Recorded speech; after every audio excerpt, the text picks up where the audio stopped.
Welcome to Moments with Marianne. I'm so delighted we're spending this time here today. We have a very empowering show coming right up with special guest, Palmer Kippola, and she's here today to share with us her new book, Beat Autoimmune, the 6 Keys to Reverse Your Condition and Reclaim Your Health. Now, Palmer is a functional medicine certified health coach who reversed her MS by removing her inflammatory root causes and healing her gut.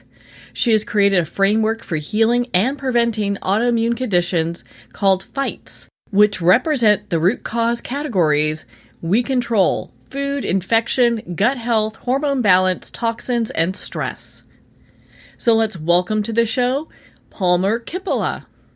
It's a delight to be with you, Marianne. Thank you so much for having me. Oh my goodness, what an honor it is to spend this time with you and talk about your new book. When I got this, I was so excited because this is something that a lot of people, they have questions about. It's like, what is autoimmune? You're absolutely right. And I have to put it in perspective. You hear about cancer quite a bit because you hear lung cancer, skin cancer, pancreatic cancer, breast cancer, but nobody ever says MS autoimmune, lupus autoimmune, Hashimoto's autoimmune. So it seems like all of these are diseases that are frankly different. And so we don't get the level of recognition or the attention, frankly. A lot of people don't even know that what they have is an autoimmune disorder. Wow, that's just so powerful. I'm so glad we're having this discussion. So why don't we share your story? Why don't we start with that? Like, what started you on this path? What made you become interested in researching this? Well, I need to take you back to when I was 19 years old, because that's when the story starts. I was home for the summer after my freshman year of college, a happy, healthy, well-adjusted 19-year-old girl, and the future looked bright. And I've had a summer job, but one morning I woke up and the soles of my feet were all tingling. And, you know, that feeling that you get when you lay on a limb and then the blood flows back all tingly and so forth. Only this morning, as hard as I shook my feet, the blood just didn't flow back. And so off I went to my job thinking this will just go away. But it didn't. And that tingling just crept up and up my calf. And by the time it reached my knee, I knew something was really wrong. So I called my parents, who called the family doctor, who said, get her to the neurologist at UCLA that afternoon. So that's what we did. And we sat in the neurologist's office. This is 1984. So just for context, this is a while ago. And she had me do a cursory exam, 5 minutes, and with a spectacular lack of sensitivity, pronounced, I'm 99% certain you have multiple sclerosis, MS.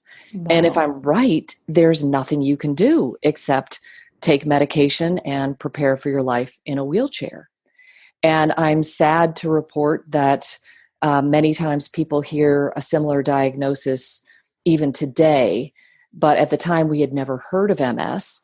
We didn't know what this was, and we left her office with very little information, very little hope. And as I said, this is 84, so there was no internet, no way to go home and do a quick search. And that night, by the time we went to sleep, my mom crawled in bed with me, and she's holding me and crying, and I'm crying harder by this time because all the areas that had been tingling, which had risen up to my collarbone, had gone completely numb, and my body would stay enshrouded in numbness for a full 6 weeks. It was really a terrifying time, but the journey of healing began soon after that initial shock. And hopefully not too long after firing that initial doctor, too.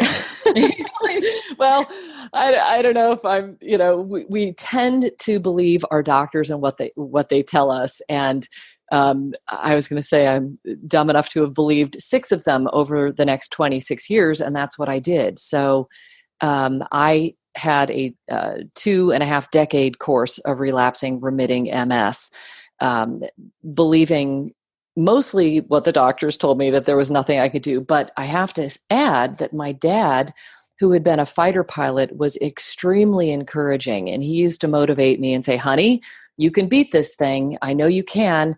And I just needed to figure out how to do that. So with my can-do spirit inspired by my dad, Mm-hmm. I set about conducting a number of experiments over the years, many of which did not work, including a low-fat vegetarian diet that did not work for me.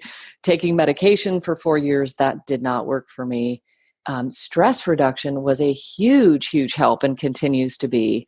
But it wasn't until 2010 when I actually discovered my holy grail, which was in the food category. And that's so amazing. I'm going to start with your dad. To have a father like that, I mean, because back in the 80s, I mean, we grew up in the same era and there wasn't really, the internet was just kind of starting, but it didn't have the resources like it does today. And so we look at being able to really kind of carve out the information and really educate yourself is really difficult. But then to have a father who's like, you're going to beat this, you've got this behind you, and really kind of motivating you. I mean, how just lucky you are to have had him with you during that time.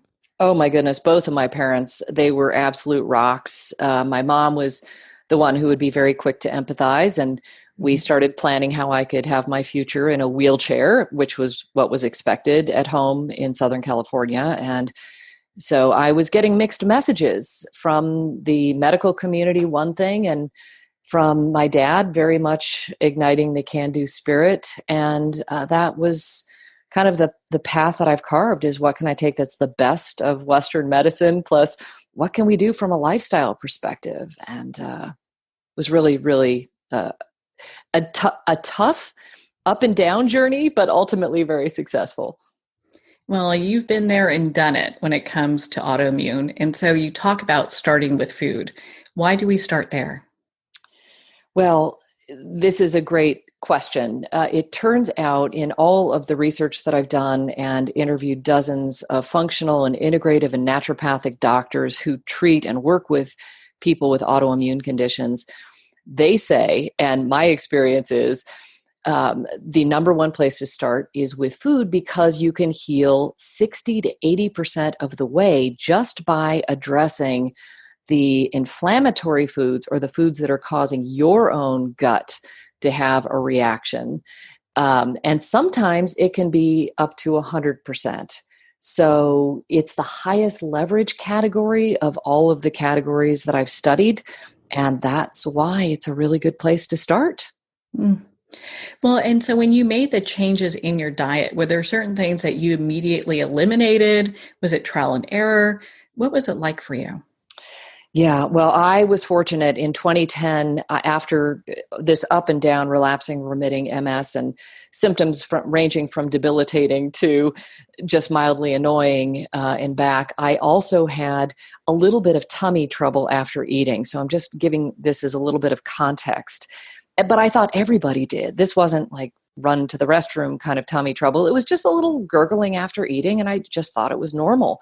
But by 2010, I had learned enough about nutrition. We had the internet now in full swing, that I must be eating something that was causing this tummy trouble. So I found a functional medicine nutritionist. And functional medicine is, I think many of your listeners may be familiar with, but it's a relatively new type of medicine, scientific, that's all about getting to the root cause of why you got some illness in the first place. So it doesn't just treat surface symptoms. It wants to understand what's causing your immune system to be upset, to be overreacting, as it were, with an autoimmune condition. And so this functional medicine nutritionist ran a number of tests, and it came back that I had non-celiac gluten sensitivity. In other words, I didn't have celiac disease, but I was sensitive to gluten. And gluten is a very inflammatory protein found in almost everything that we eat. Certainly, I was eating it 3 times a day.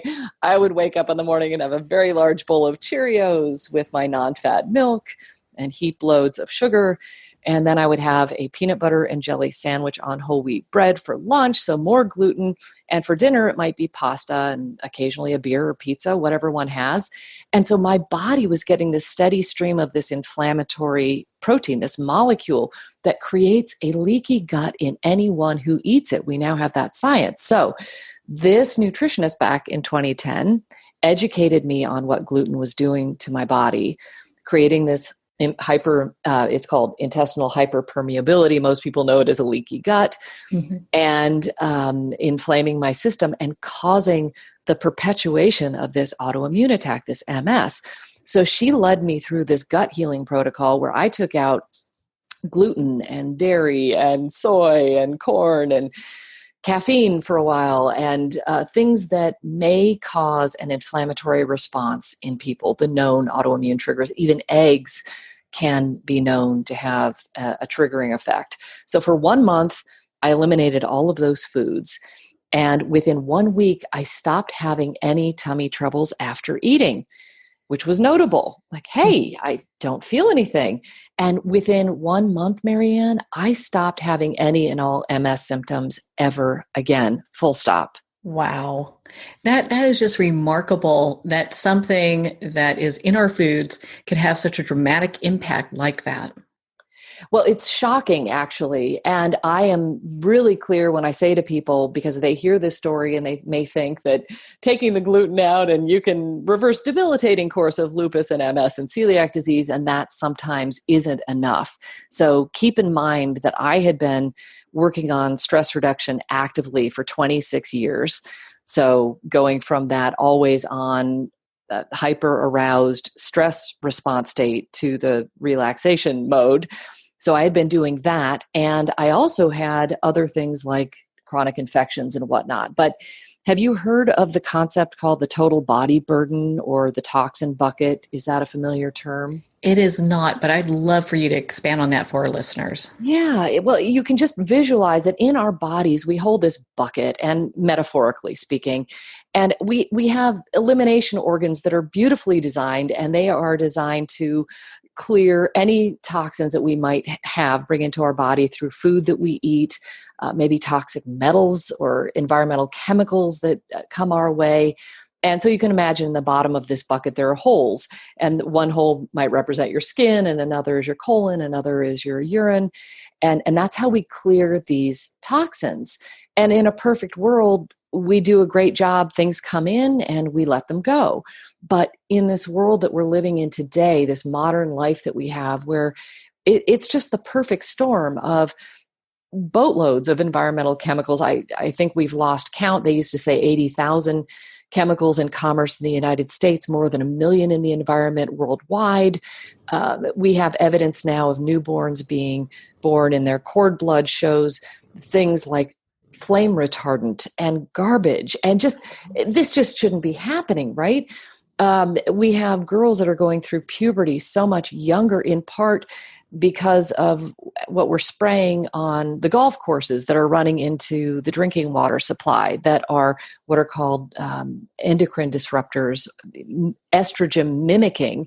So our bodies are becoming duped, and we're not clearing these toxins as fast as we used to. So you can imagine that when you're filling the toxin bucket up with those inflammatory factors I call fights for food, infections, gut health, hormone balance, toxins, and stress, they just layer upon layer like sedimentary rock until one day, maybe a big stress, maybe the flu, maybe a shocking event in the family, or even the birth of a child. Those are all very fertile times for the toxin bucket to spill over.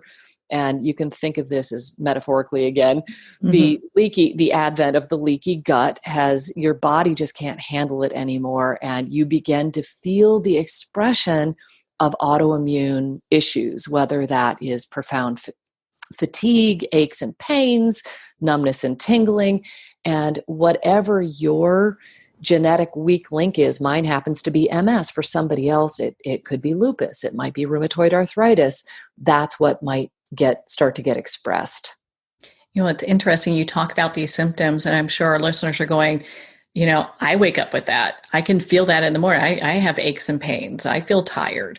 And so, you know, maybe it's really something to explore in regards to the foods that we're putting in our bodies, because that all makes sense. I mean, we can overload the system so much maybe before something happens.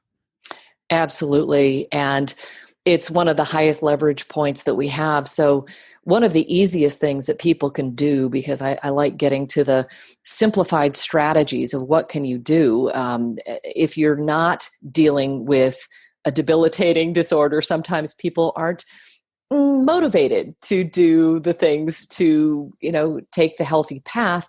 But one experiment that you could do that might yield very positive results is just take 30 days and examine what you're eating. And I would advise removing some of the known inflammatory ones like the gluten, like the cow dairy, like the sugar. Those are really the big three.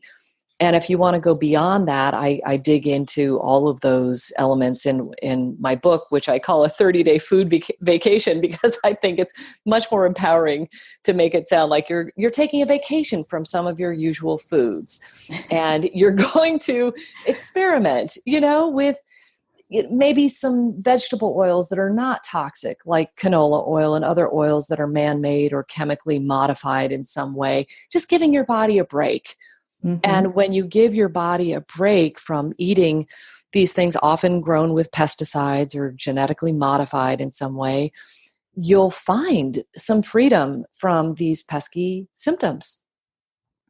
It's, I love in your book, you have the Healing Foods Toolkit. And number 2, it's like take the food assessment, number 1. Number 2 is eliminate sad foods. And and it's interesting because when we look at it in that category, it really does break things down. It's like, hey, do I really want to be putting these in my body? Well, everything matters. And I was thinking about this morning. It's these disorders are unfortunately a combination of the toxins that are entering our body. It's the lifestyle factors, the lack of sleep that we're getting, choosing not to exercise, the food we eat. There's so many factors in this equation that everything matters. And I was thinking in your context that every moment matters. That each decision that we make to take a bite of food or the hour of sleep we get or don't get. We used to believe that our DNA was our destiny, that whatever my mom or dad or grandparents had, well, I was destined to get that too. But it turns out this new field of epigenetics, which is this super empowering biology, shows that it's not our DNA that just expresses itself. I didn't wake up at 19 and have my genes in some sort of pre-programmed kind of way just express themselves like they're on a timer, right?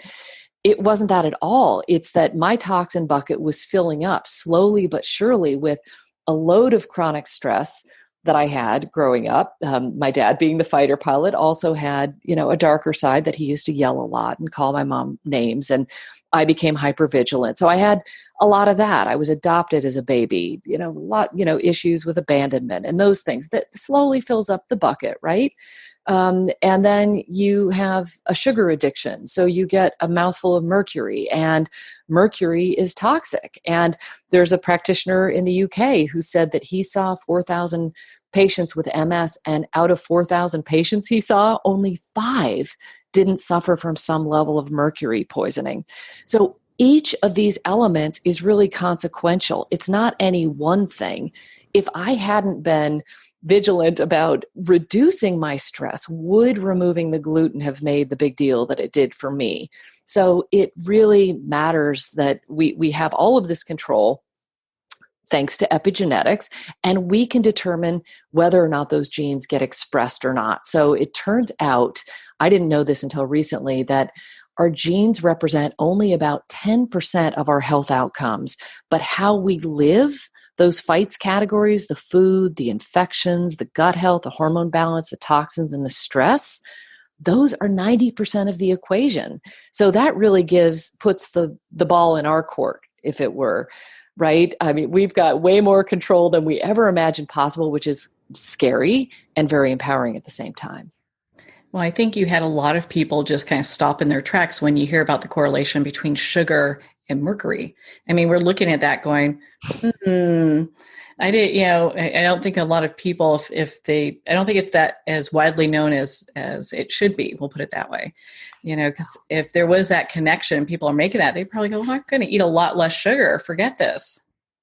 Well, as I said, everything matters greatly. And so you can just make a decision It might be to, if you're drinking soda, to maybe swap up the soda instead of, reaching for the sugary drink. And I'm not advocating diet soda because that's neurotoxic with those artificial sweeteners, but maybe you have sparkling water with a spritz of organic cranberry juice, as an example. You just make one healthy swap, and all of that is consequential. It adds up. So deciding to walk today for 20 minutes versus not doing anything at all, or maybe going to bed an hour earlier and getting more restorative sleep.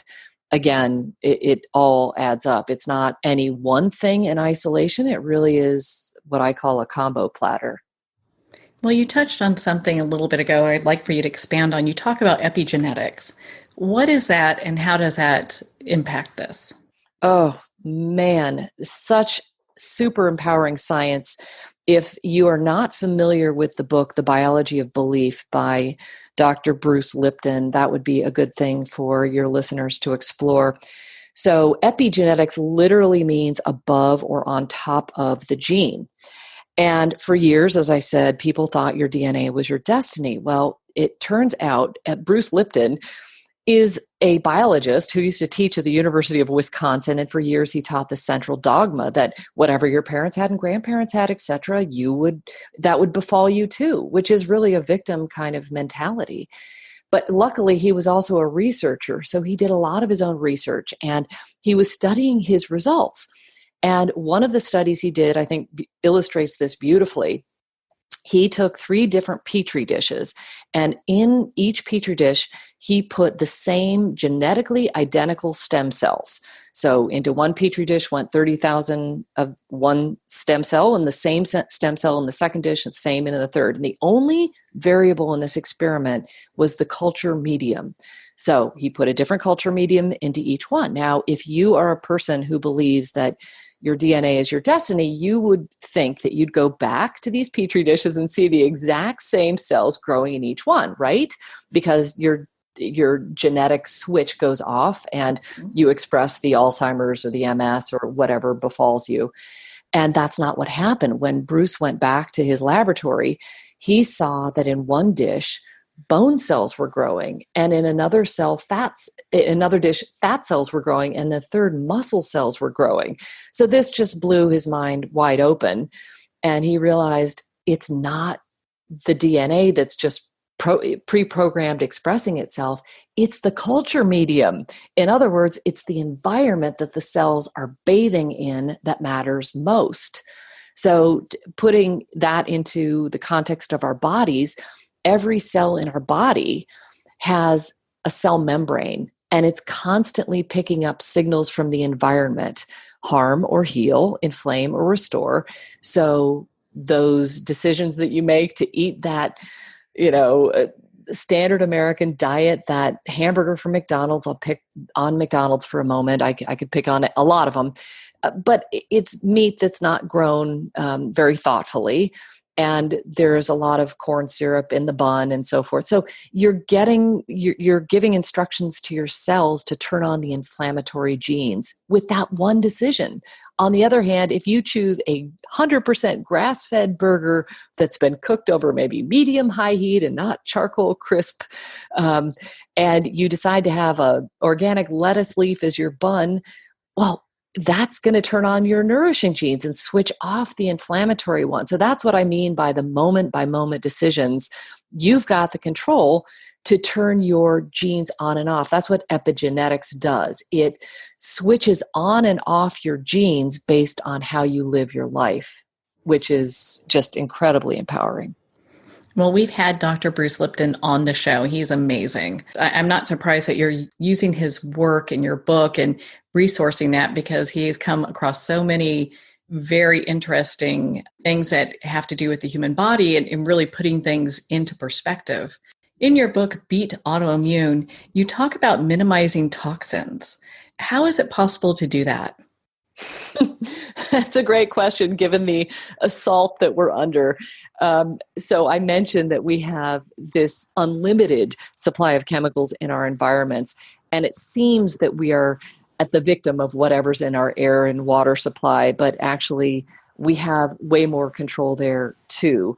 We just need to practice the precautionary principle. Europe has this principle they call the precautionary principle, that things are proven guilty until they're found innocent. Whereas in the United States, by and large, these chemicals that are released into the environment are not tested for safety before being released into the environment. And then it takes, an act of Congress to take them off the shelf or whatnot. So we're kind of guinea pigs in that sense. So it pays dividends to really be mindful of what you're putting in your mouth every day. You have a choice to eat organic food or not. I know it can be expensive. So one of the resources that I do mention is the Environmental Working Group. They do a fantastic job helping people to determine which foods should you absolutely not eat conventionally grown, like strawberries, which tend to be little sponges for chemicals. And so what you eat matters the most there, but what you put on your body matters a lot. And women are putting on like 125 chemicals on their bodies before they leave the bathroom, between the body care products, the makeup, and so forth. And men, maybe a little bit fewer, but still, a tremendous amount. So we can just make smarter decisions about what we're buying and what we're putting on us and in us. And that will go a huge way towards lowering that body burden that I talked about. Well, it's really interesting. We can either, say it's too expensive when we look at organics and just go ahead and buy conventional and pay for it later, where we really get the big price, the big bill. Absolutely. That makes so much sense. And I have heard it said that one of the best ways you can spend your money when you're looking at food is on making sure that you're buying organic meat, because we're not just what we eat, we're whatever we eat ate. And in the context, I'll use the example of cows. I mean, cows are allergic to corn, but they're fed corn, they're stuffed with corn. How do you think that is going to manifest in our bodies when we consume that? And by the way, the corn that they're eating is genetically modified. And I think the jury may still be out on how, that's going to play out for all of us. But so I've also heard that chemicals can concentrate, like the antibiotics that the cows are fed to fatten them up. Mm-hmm. They tend to concentrate in the tissues. So you might be getting 3 times the pesticide and herbicide load when you're eating conventionally raised meat. So if you can prioritize eating the organic and wild meats, and of course wild fish. Well, it's interesting, when I was in California, a lot of the farmers out there would use corn because it's a way to fatten up the cattle quickly, So when you look at that, and the cows are having a hard time with it, they're not really corn eaters. You don't see them going through fields eating all the corn they can. You look at this going, okay, there's something seriously wrong with this picture, and it makes perfect sense. Right. Well, we have to be our own best advocate. We have to become the CEOs of our own health and well-being. And I know that can be difficult to fully grasp and embody, because for years we've relied on other people, and we may think that those packaged product companies have our best interests at heart. The cereals that I grew up in, General Mills and Kraft, and I'm not picking on anyone in particular. You understand that.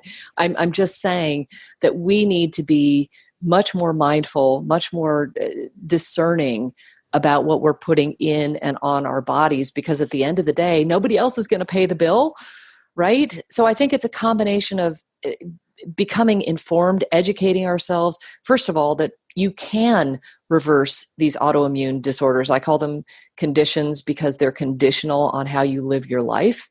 They're not diseases that you are going to be stuck with forever.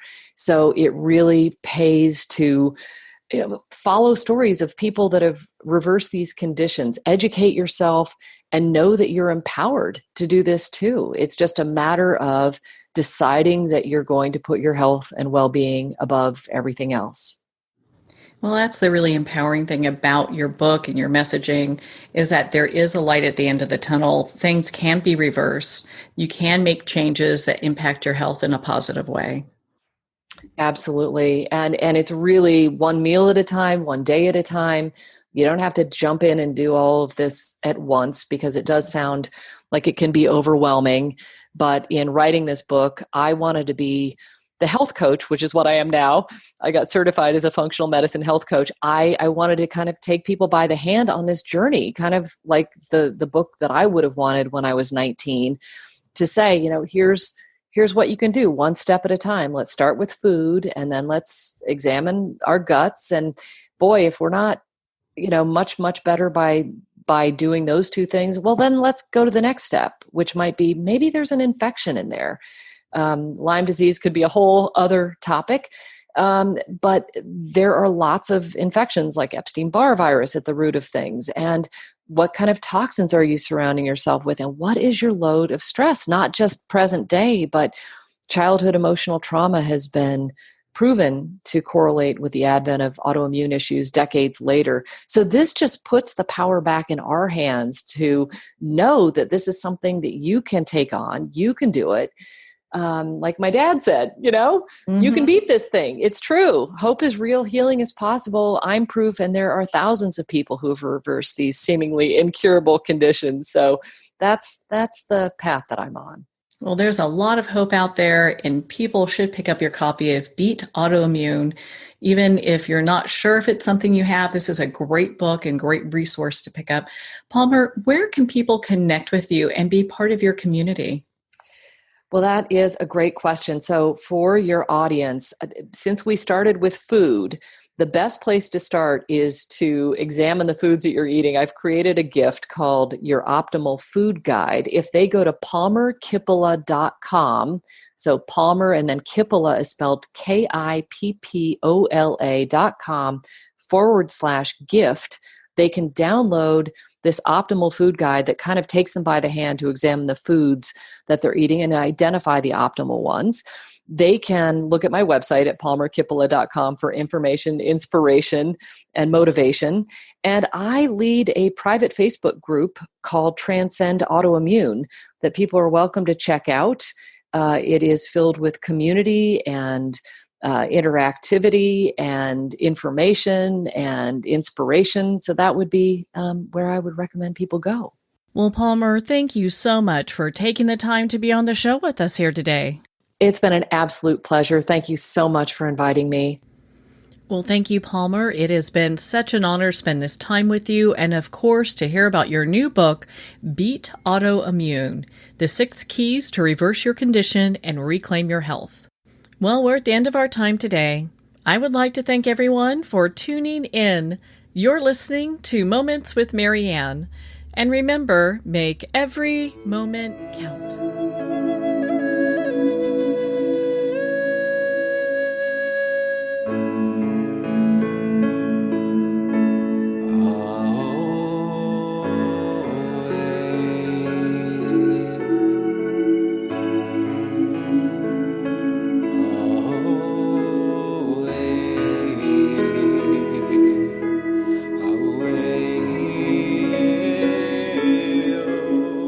In a single moment, your life can change. Moments with Marianne is a transformative hour that covers an endless array of topics with the best of the best. Her guests are leaders in their fields, ranging from inspirational authors, top industry leaders, and business and spiritual entrepreneurs. Each guest is gifted and a true visionary, a recognized leader in her own work, and while teaching others to develop, refocus, and grow, Marianne will bring the best guest and sometimes a special surprise. Don't miss this. You never know just which moment will change your life forever. Moments with Marianne airs every Sunday, Monday, Thursday, and Friday at 8 p.m. Eastern and 5 p.m. Pacific Time. Make sure to tune in and visit momentswithmarianne.com for more information.